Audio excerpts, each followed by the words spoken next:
ಇವಾಗ ನೀವು already copper T ಹಾಕಿಸ್ಕೊಂಡಿರ್ತೀರಾ.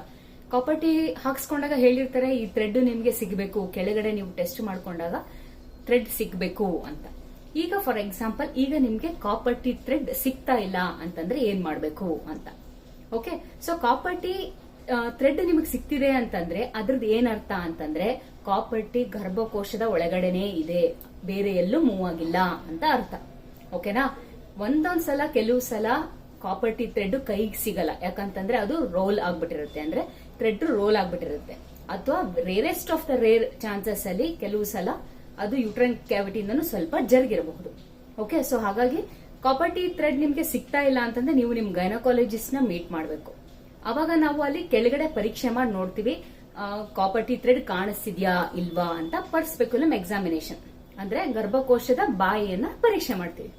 Okay, ಈಗ ಕಾಪರ್ ಟಿ ಥ್ರೆಡ್ ಅದರಲ್ಲೂ ಸಿಕ್ಲಿಲ್ಲ ಅಂತಂದ್ರೆ ಇವು ಹೆದರುವಂತದ್ದೇನೂ ಇಲ್ಲ. ಓಕೆ, ಸ್ಕ್ಯಾನ್ ಮಾಡಿ ನೋಡ್ತೀವಿ.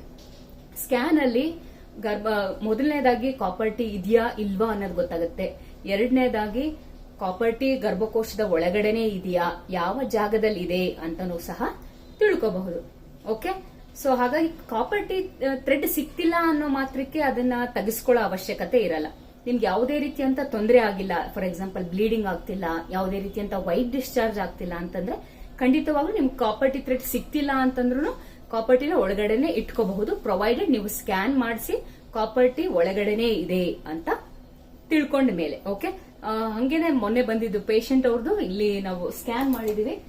ಸ್ಕ್ಯಾನಿಂಗ್ ಅಲ್ಲಿ ಈ ವೈಟ್ ಏನ್ ಕಾಣಿಸ್ತಿದೆ ಅದು ನಿಮ್ದು ಕಾಪರ್ ಟಿದು ಸ್ಟೆಮ್, ಇದು ಯೂಟ್ರಸ್, ಇದು ಗರ್ಭಕೋಶ, ಗರ್ಭಕೋಶದ ಒಳಗಡೆ well with in the uterine cavity ಇದೆ.